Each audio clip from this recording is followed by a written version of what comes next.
आपल्या या यूट्यूब चॅनलला मी आपलं सर्वांचं अगदी मनापासून स्वागत करतो. आज आपण एका नवीन टॉपिकसाठी जाणार आहोत.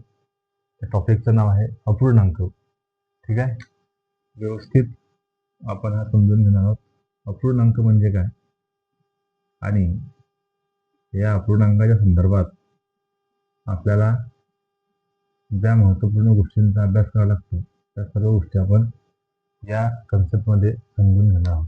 ठीक आहे, पहा, अपूर्णांक म्हणत असताना आपल्यासमोर काय येते की एखादी गोष्ट पूर्ण नसणे म्हणजे काय, अपूर्ण. आणि ते जेव्हा आपण संख्येच्या माध्यमातून सांगतो तेव्हा त्याला काय म्हणतो आपण, अपूर्णांक.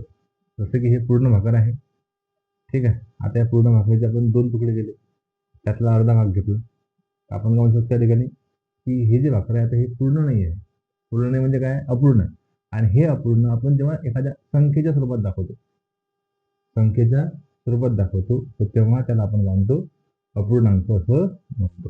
हे अपूर्ण होती पूर्ण. तर एखादी गोष्ट जी अपूर्ण असते ती अपूर्ण गोष्ट जेव्हा आपण संख्येच्या स्वरूपात मांडतो तर तेव्हा त्याला आपण काय म्हणतो, अपूर्णांक असं म्हणतो. तुम्हाला व्याख्या काही कोणी विचारणार नाही आहे, फक्त आपल्याला जेवढं माहिती असणं गरजेचं आहे किंवा अपूर्णांक म्हणजे काय असतं. तर एखादी गोष्ट पूर्ण नसणे आणि पूर्ण नसलेली गोष्ट जेव्हा आपण संख्येच्या माध्यमातून सांगतो तेव्हा त्याला काय म्हणतात, अपूर्णांक असे म्हणतात. समजा आपण हा अपूर्णांक घेतला 203. याच्यात जी वरची संख्या आहे त्या वरच्या संख्येला आपण अंश म्हणतो आणि ही जी खालची संख्या आहे या खालच्या संख्येला आपण छेद असं म्हणत असतो. ठीक आहे, वरच्या संख्येला अंश तर खालच्या संख्येला आपण छेद म्हणतो. याला इंग्रजीमध्ये येणार म्हणायचं न्यूमरेटर आणि याला म्हणायचं डेनॉमिनेटर. ठीक आहे, तर अपूर्णांकामध्ये ह्या 2 गोष्टी असतात. एक असते अंश आणि दुसरा असतो छेद. ठीक आहे, मग याच्यावरून अंश आणि छेद या गोष्टीवरून आपल्याला अपूर्णांकाचे प्रकार पाहायला भेटतात. ठीक आहे, अपूर्णांक म्हणजे काय समजलं. अपूर्णांकामध्ये वर जी संख्या असते त्याला अंश म्हणतात, खाली जी संख्या असते त्याला छेद म्हटल्या जाते. आता आपण याचे प्रकार पाहणार आहोत. अपूर्णांकाचे प्रकार आपल्या कामाचे जे प्रकार आहेत ते आपण लक्षात घेऊ. पहिला आहे आपला अंशाधिक अपूर्णांक. अंशाधिक अपूर्णांक. दुसरा आहे छेदाधिक अपूर्णांक.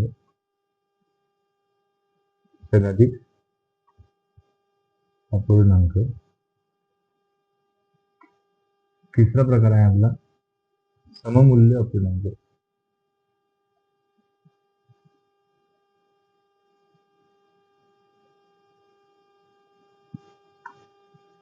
चौथा प्रकार आहे समछेद अपूर्णांक.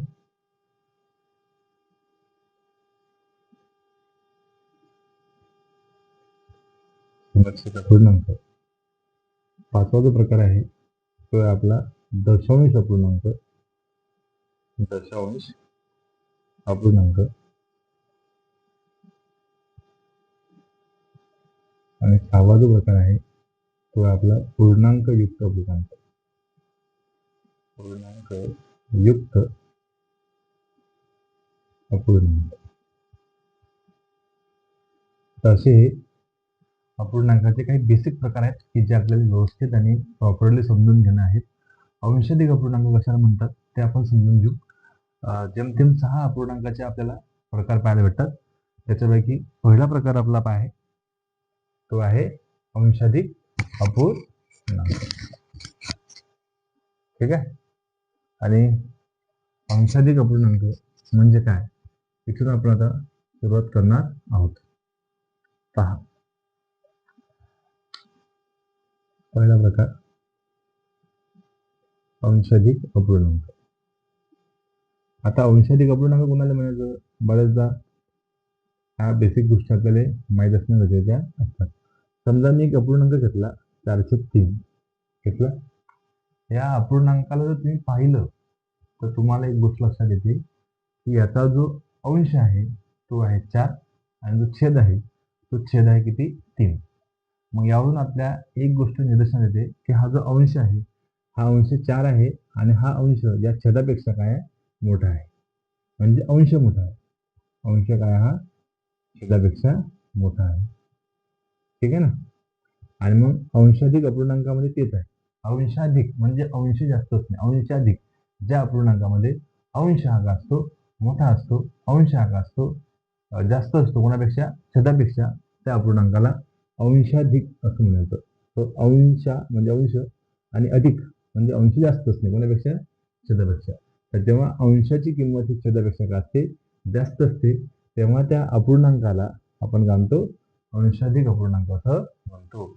आणि मग याची जे की व्याख्या आहे ते तुम्हाला लिहिता आली पाहिजे की ज्या अपूर्णांकामध्ये अंश मोठा असतो कोणापेक्षा छेदापेक्षा त्याला काय म्हणतात अंशाधिक अपूर्णांक असे म्हणतात. दुसरा प्रकार आहे आपला छेदाधिक अपूर्णांक.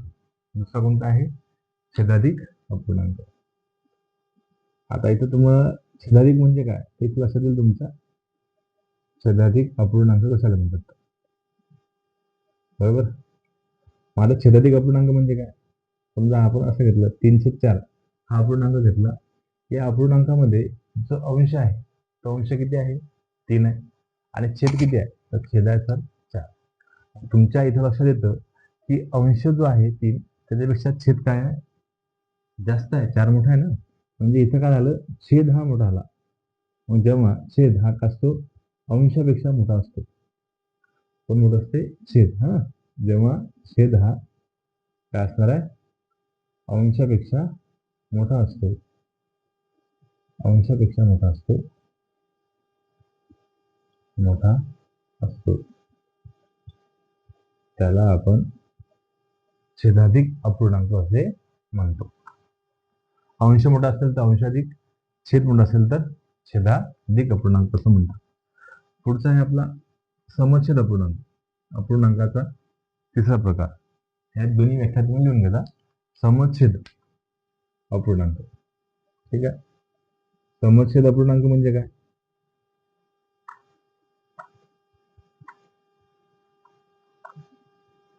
तर ज्या अपूर्णांकामध्ये आपण पाहतो की अपूर्णांक आपल्याला 2 किंवा 2 पेक्षा जास्त अपूर्णांक दिलेले असतात.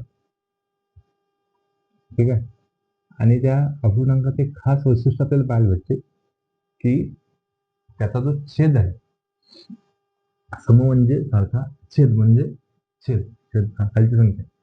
तर जेव्हा छेद म्हणजे खालची संख्या कशी असते सारखी सारखी असते पाहून घ्या.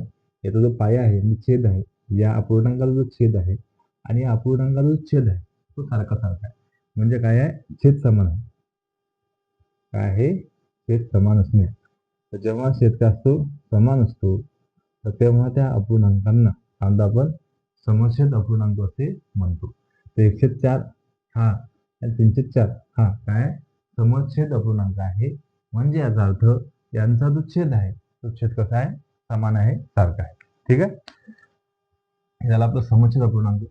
पुढचा आहे आपला सममूल्य अपूर्णांक. त्याचा पुढचा जो प्रकार आहे तो लक्षात घ्या सममूल्य. आता या शब्दामध्ये लक्षात घेणं गरजेचं आहे. ते शब्द आहे सममूल्य. मग समछेद म्हटलं तर छेद सारखा. आता सममूल्य म्हणजे काय त्याचं मूल्य त्याची व्हॅल्यू कशी असते सारखी असते. पहा समजा मी इथं 203 घेतला की नाही. याचा जो अंश आहे त्या अंशाला आणि जो छेद आहे या छेदाला समान संख्येनं गुणलं. काय केलं गुणलं किंवा भागलं किंवा काय केलं डिवाइड केलं. ठीक आहे. अंशाला किंवा छेदाला समान संख्येनं गुणायचं किंवा समान संख्येनं भाग्याचं. समान संख्येनं गुणल्यानंतर किंवा भागल्यानंतर जो अपूर्णांक आपल्याला भेटतो तो अपूर्णांक दिलेल्या अपूर्णांकाचा काय असतो सममूल्य अपूर्णांक असतो. तसं पहा आता हा 203 आहे. या 203च्या अंशाला आणि छेदाला मी 7 ने गुणलं. अंशाला 7 ने गुणलं आणि छेदाला पण 7 ने गुणलं. आता आपल्याला एक नवीन अपूर्णांक भेटेल 2 गुणिले 7 म्हणजे किती आला 14 आणि खाली 3 गुणिले 7 म्हणजे किती आले 21. तर हा जो नवीन अपूर्णांक भेटला 14/21 या अपूर्णांकाला या 203चा काय म्हणतात, सममूल्य अपूर्णांक असं म्हणतात. म्हणजे 203 ही व्हॅल्यू इक्वल असेल कोणाच्या, 14/21च्या. कारण दोन्ही काय आहेत, सममूल्य अपूर्णांक आहेत. ठीक आहे. तर तुम्हाला सममूल्य अपूर्णांक म्हणजे काय ते इथं लक्षात आलं पाहिजे. एखाद्या अपूर्णांकाला म्हणजे अपूर्णांकाच्या अंशाला आणि छेदाला समान संख्येने गुण्याचं किंवा समान संख्येने करायचं भाग्याचं, तो भागल्यानंतर नवीन जो अपूर्णांक भेटतो तो अपूर्णांक काय असतो, दिलेल्या अपूर्णांकाचा सममूल्य अपूर्णांक असतो. ठीक आहे. काय सांगितलं मी, एक अपूर्णांक घेतला, त्या अपूर्णांकाला त्याच्या अपूर्णांकाच्या अंशाला आणि छेदाला सारख्या संख्येला, कोणती संख्या घ्यायची असं की फक्त अंशाला ज्या संख्येनं गुणलं त्याच संख्येनं छेदाला सुद्धा गुणायचं. गुणल्यानंतर जो अपूर्णांक भेटेल 4×16 आणि 5×20 हा नवीन अपूर्णांक भेटला आपल्याला 16/20. हा जो 16/20 अपूर्णांक आहे हा अपूर्णांक आणि 4/5 हा जो अपूर्णांक आहे, हे दोन काय आहेत, सममूल्य अपूर्णांक आहेत. आता इथं आपण गुणलं होतं, बरोबर आहे. तुम्ही समान संख्येनं अंशाला आणि छेदाला गुणू शकता किंवा समान संख्येनं अंशाला आणि छेदाला भागू सुद्धा शकता. Look at this. सपोज समजा ही संख्या आहे 25 आणि खाली आहे 35. ठीक आहे. आता हा आपल्याला अपूर्णांक भेटला 25/35. तर याला आपण काय केलं, समान संख्येनं डिवाइड केलं. समजा याला 5 भागलं आणि खाली सुद्धा असं काही नाही की 5 भागलं, कोणत्याही संख्येनं भागायचं, पण जनरली ज्यांना भाग जाईल तेच ना. सो 25ला आपण 5 भागलं आणि 35ला सुद्धा आपण 5 भागलं. आता भागल्यानंतर एक नवीन काय भेटेल तुम्हाला, नवीन एक काय भेटेल, अपूर्णांक भेटेल. 5×5 25 वर आले 5 आणि 5×7 35. तुम्हाला नवीन अपूर्णांक भेटला कोणता, 5/7. तर हा 5/7 काय असणार आहे, 25/35चा 25/35चा काय असणार आहे, सममूल्य अपूर्णांक असणार आहे. ठीक आहे. म्हणून सममूल्य अपूर्णांक म्हणजे काय ते इथे लक्षात आलं पाहिजे. ज्याच्या अंशाला आणि छेदाला आपण समान संख्येनं गुणतो किंवा समान संख्येनं भागतो. भागल्यानंतर एक नवीन अपूर्णांक भेटतो. हा नवीन अपूर्णांक दिलेल्या अपूर्णांकाचा काय असतो, सममूल्य अपूर्णांक असतो. समछेद नाही. समछेद म्हणजे काय, ज्याचा छेद सारखा आहे. समछेदचं वैशिष्ट्य काय आहे, हे काय आपण समजून घेऊ. मी तुम्हाला समछेद अपूर्णांक सांगितला, त्याचं वैशिष्ट्य सांगून देतो.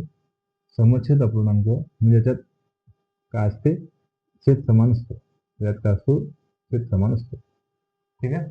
इथं छेद सारखा आहे, इथं 5 आहे, इथं 5 आहे, म्हणजे हा समछेद झाला. सममूल्य म्हणजे काय, छेद समानशी काय घेऊन त्यांनी किंमत, त्याची जी व्हॅल्यू आहे ती व्हॅल्यू काय असते, सारखी असते. आणि तो कसा मिळवायचा तुम्हाला सांगितलं. आता समछेद अपूर्णांकामध्ये काय असते, समछेद अपूर्णांकामध्ये जेव्हा आपण दोन सारख्या म्हणजे समछेद अपूर्णांकांची बेरीज करतो किंवा दोन समछेद अपूर्णांकाची वजाबाकी करतो. पहा काय सांगितलं, हा समछेद, हे दोन काय आहेत, समछेद अपूर्णांक आहेत. कारण की या दोघांचा छेद 5/5 आहे आणि हे पण काय आहेत, समछेद अपूर्णांक आहेत. त्याचा बी छेद कसा आहे, 5/5 आहे. मग आता हे दोन काय आहेत, छेद सारखे असणारे, हे बी काय आहेत, छेद सारखे असणारे दोन अपूर्णांक आहेत. म्हणून त्यांना आपण काय म्हटलं, समछेद अपूर्णांक. मग आता इथं काय केलं आपण, त्या दोन समछेद अपूर्णांकांची बेरीज केली. इथं काय केलं, तर इथं आपण त्या दोन समछेद अपूर्णांकाची वजाबाकी केली. आता काय सांगतो पहा, समछेद अपूर्णांकाची बेरीज करताना किंवा वजाबाकी करताना छेद जसाच्या तसा लिहावा, छेद जसाच्या तसा लिहावा आणि अंशाची बेरीज करायची. अंशाची काय करायची, बेरीज करायची. छेद आहे 5, जसाच्या तसा, अंशाची करा बेरीज, 4+2 बेरीज असेल तर, आणि इकडं छेद समान असेल तर छेद जसाच्या तसा, अंशाची वजाबाकी असेल तर वजाबाकी करावी. ठीक आहे. मग आता इथं बेरीज करा. 4 आणि 2 किती झाले, 6. 6/5. इथं काय असाल, वजाबाकी करा. 4तून 2 गेले 2 आणि 2 भागिले किती, 5, म्हणजे 2/5. ठीक आहे. तो समछेद अपूर्णांकामध्ये एक गोष्ट लक्षात ठेवायची की जेव्हा छेद समान असतो अशा वेळेस आपण त्याची बेरीज करताना किंवा वजाबाकी करताना छेद जसाच्या तसा लिहावा, अंशाची बेरीज असेल तर बेरीज करावी, वजाबाकी असेल तर वजाबाकी करावी. हा आहे समच्छेद अपूर्णांकाचं वैशिष्ट्य. अशा पद्धतीने आपण 4 अपूर्णांकाचे प्रकार पाहिले. तुमच्या लक्षात आले असतील. अंशाधिक अपूर्णांक, छेदाधिक अपूर्णांक, समच्छेद अपूर्णांक आणि सममूल्य अपूर्णांक. सममूल्य अपूर्णांकाचं वैशिष्ट्य काय? दिलेल्या अपूर्णांकाला त्याच्या अंशाला आणि छेदाला समान संख्येनं गुणा, मग समान संख्येनं भागा. तुम्हाला एक नवीन अपूर्णांक भेटेल. तो नवीन अपूर्णांक दिलेल्या अपूर्णांकाचा काय असणार आहे? सममूल्य अपूर्णांक असणार आहे. ठीक आहे. आता याच्यानंतर पुढे आहे आपल्याला पुढचा प्रकार, तर पूर्णांक युक्त अपूर्णांक. पूर्णांक युक्त अपूर्णांक. पूर्णांकयुक्त अपूर्णांकामध्ये काय असते तर पहा, पूर्णांकयुक्त अपूर्णांक या प्रकारामध्ये आपल्याला अशी कंडिशन पाहायला भेटते की इथं पूर्ण संख्या असते एक दिलेली आणि त्याच्यासोबत अपूर्ण संख्या दिलेली असते, म्हणजे अपूर्णांक दिलेला असतो.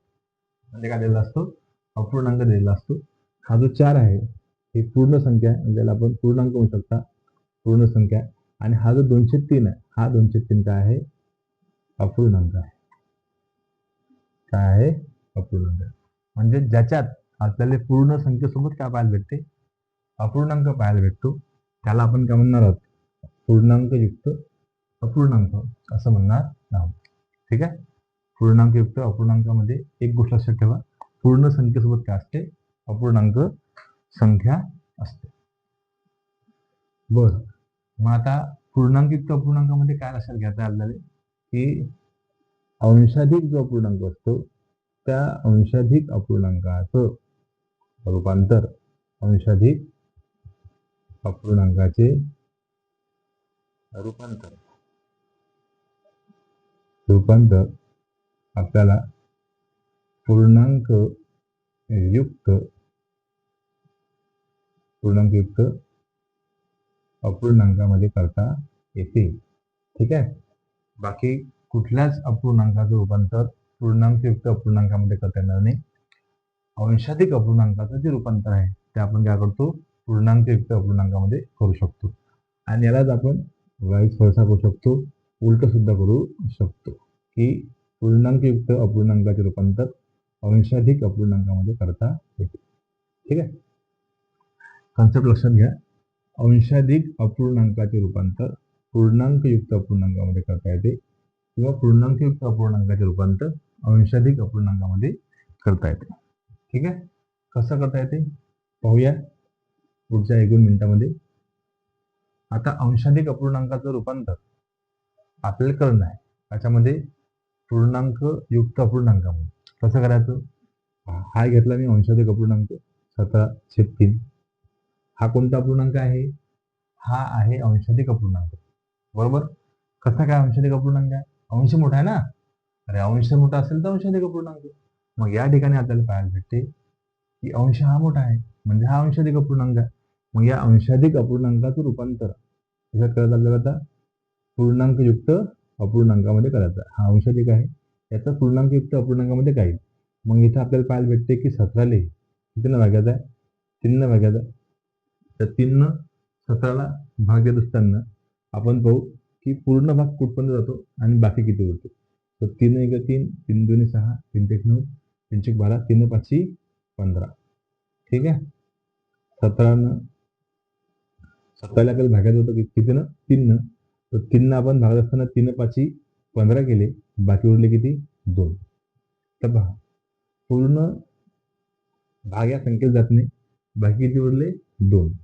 पण पूर्ण कुठपर्यंत गेला? तर 15 पर्यंत गेला, म्हणजे 3 5 15. ठीक आहे. तर या ठिकाणी तुम्ही असं येते की आपला भागाकार किती आला? भागाकार आला तर 5. तो भागाकार लिहायचा, ते झाली आपली पूर्ण संख्या 5. आणि जे बाकी उरली ती बाकी त्याला भागिले ज्या संख्येला आपण भागत होतो त्या संख्येला आपण भागत होतो तर आपला भाजक घ्यायचा 3. ठीक आहे. म्हणजे पहा पूर्ण संख्या इथं 5 कशी आली तर आपण 17ला भागलं 15नं, सॉरी 17ला भागला आपण कितीनं? 3नं. 3 5 15. सो भागाकार आला आपला 5. तर 5 आपली पूर्ण संख्या झाली. आणि अपूर्णांक कोणतं? तर हा जो बाकी होता तो बाकी त्याला भागिले किती? ज्या संख्येला आपण भागत होतो ती संख्या. म्हणजे आपला भाजक, तो किती आहे? 3 आहे. तर अशा पद्धतीनं आपण या 3 17 डायरेक्ट भागायचं. भागल्यानंतर जे काही बाकी होते ते बाकी ठेवून उत्तर करायचं आपल्याला. ठीक आहे. समजा आता इथं आपण घेतले 11 आणि 11 भागिले 2. याचा काय होणार आहे? 2 आपण पहिले भागून देऊ 11ले. बे एक बे, बे पाची 10. 11ला भागत नाही. त्याच्यापेक्षा लहान संख्या कोणती आहे? 2च्या वळ्यातली ते आहे 5. तो बे पाची. तो 5 घ्यायचा. बे पाची 10. 11 10 गेले. किती उरला? 1. तर जे उरलं ते म्हणजे बाकी आणि त्याला भागीला आपला जो भाजक होता तो. हा आला काय?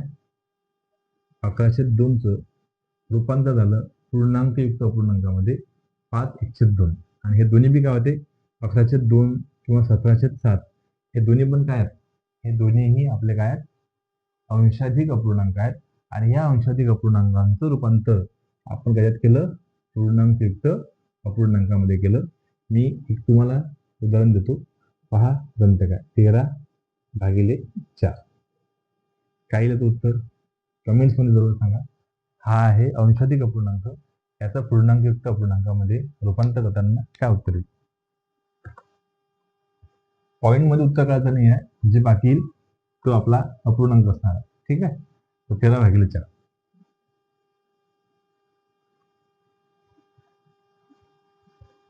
हे काय झालं आपलं? अंशाधिक अपूर्णांकाचं रूपांतर पूर्णांकयुक्त अपूर्णांकामध्ये. आता आपण समजा पूर्णांकयुक्त अपूर्णांक हा पहा. हा काय? पूर्णांकयुक्त अपूर्णांक संख्या म्हणजे पूर्ण आहे आणि अपूर्ण आहे. याला म्हणायचं पूर्णांकयुक्त अपूर्णांक. आता याचं आपण रूपांतर करू कशामध्ये? अंशाधिक मध्ये. अंशाधिक मध्ये रूपांतर कसं करायचं? ठीक आहे. अंशाधिक अपूर्णांकात कसं करायचं? अंशाधिक अपूर्णांकाला म्हणतात ज्याच्यात अंश मोठा असतो. मग आपण या दोघांचा काय करायचं? पाहता रूपांतर करताना काय करावं लागते? ठीक आहे. म्हणजे पूर्ण संख्या त्या पूर्ण संख्येला छेदानं गुणायचं म्हणजे या दोघांचा पूर्ण संख्या आणि छेद त्यांचा करायचा गुणाकार. तो आला किती? 4 × 3 4 त्रिक 12. ठीक आहे. या दोघांचा गुणाकार केला. जो गुणाकार आला त्या गुणाकारामध्ये अंश मिळवायचा. गुणाकारामध्ये काय मिळवायचा? अंश मिळवायचा आहे. म्हणजे पहिले याचा गुणाकार आणि त्या गुणाकारामध्ये अंश. 4 3 चूक 12. 12 मध्ये अंश किती आहे? 2 आणि भागिले जो आपला भाजक होता तो भाजक धरायचा तसा. म्हणजे 12 आणि 2 झाले 12 आणि 2 14. 14/3. 14/3. हा आला आपला अंशाधिक अपूर्णांक.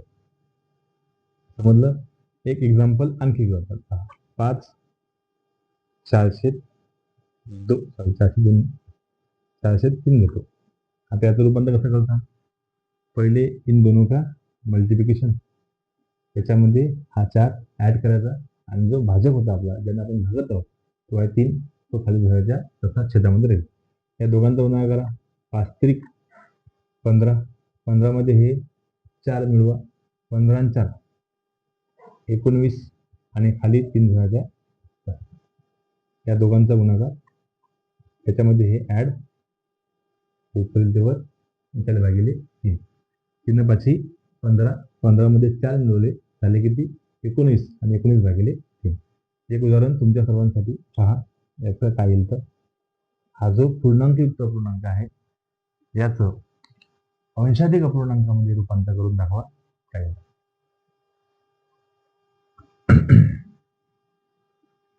कमेंट्स मध्ये निश्चित सांगा. त्याच्यानंतर पुढचा अपूर्णांकाचा आपल्याला प्रकार पाहायला भेटतो तो म्हणजे दशांश अपूर्णांक. दशांश अपूर्णांक.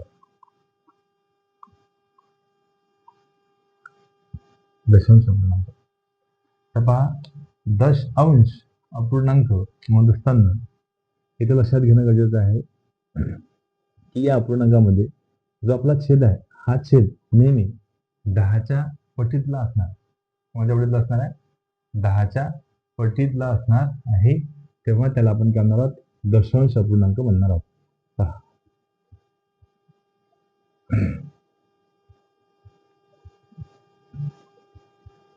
10च्या पटीतलं आहे 10 100 1000 असे. ठीक आहे ना. मग आता हे काय आले? दशांश अपूर्णांक झाले. ठीक आहे. यातला ज्याला जर समजा आपण 10 भागलो 7ला तर जेव्हाही एखादी संख्येला 10 भागतो म्हणजे खाली 10 असतात तेव्हा काहीच नाही. एक घर सोडून टिंब जातं. 0.7. भागीला किती असतील? 100 असतील तर 2 घरं सोडून, तर 2 घर आहेत 7 1 16चे इथे 3 मधून टाका. ठीक आहे. जर भागीला किती असतील? 1000 असतील तर 2 घर सोडून 3 मधून टाका. मग हे जे उत्तर आपलं 0.7, 0.17, 0.21 हे काय आपले दशांश अपूर्णांक आहेत. काय दशांश अपूर्णांक आहेत. ठीक आहे. तर दशांश अपूर्णांकामध्ये जनरली लक्षात ठेवायचं की भागीला 10, 100, 1000 म्हणजेच 10च्या काय पटीतली म्हणजे कोणती? 10, 100, 1000 असे बरं 10च्या पुढे 20 येतात, 30 पण येतात. ती संख्या नाही. ठीक आहे. हे लक्षात ठेवा. दशांश अपूर्णांक सांगत असताना एवढ्या बेसिक गोष्टी लक्षात घ्या. बाकी याच्यामध्ये डिटेल भरपूर आहे.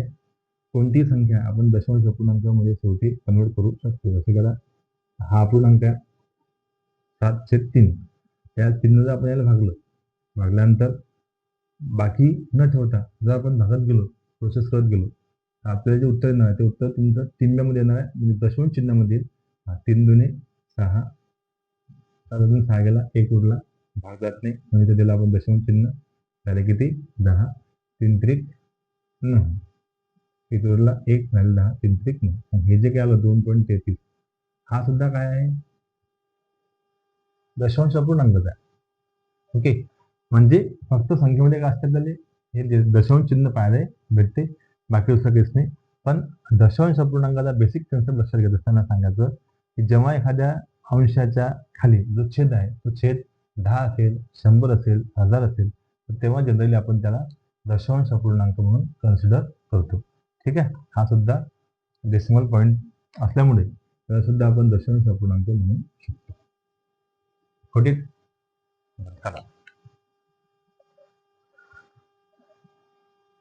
हे झाले आपले अपूर्णांकाचे प्रकार. तुमच्या सर्वांच्या लक्षात आले असतील. अपूर्णांकाचे आपण 6 प्रकार बेसिकली पाहिले होते. या 6ही प्रकाराला व्यवस्थित आणि प्रॉपरली तुम्ही समजून घेतलं असेल. काही अडचण असतील तर निश्चित सांगा. ओके. उद्याला आपण पाहणार आहोत या अपूर्णांकांच्या ज्या प्राथमिक क्रिया आहेत, म्हणजे अपूर्णांकांची बेरीज कशी करायची, वजाबाकी कशी करायची, त्याचा गुणाकार कसा करायचा आणि भागाकार कसा करायचा. कारण की याच्यावर आपलं सिम्प्लिफिकेशन आहे, सरळ रूप देणं आहे आणि त्या सरळ रूपवर आपल्याला बरेचसे उदाहरणं आपल्या या स्पर्धा परीक्षेच्या पेपरमध्ये किंवा एक्झाममध्ये पाहायला भेटतात. म्हणून इथून पुढे जे काही कन्सेप्ट आहेत ते आपल्याला व्यवस्थित समजून घेणं आहेत. पण त्याच्या आधी आपल्याला हे प्रकार समजणं फार गरजेचे होते. म्हणून आपण एकदम शॉर्ट ब्रीफमध्ये अगदी संक्षिप्त आणि थोडक्यात आपण ते अपूर्णांकाचे प्रकार समजून घेतले. खूप तुम्हाला चांगल्या पद्धतीने ते आवडले असतील. आवडले तर निश्चित बाकीच्यांना सुद्धा सांगा की खूप चांगल्या पद्धतीनं या ठिकाणी ते एक्सप्लेन केलेले आहेत. तर थँक्यू सो मच. भेटू आपण पुढच्या भागामध्ये.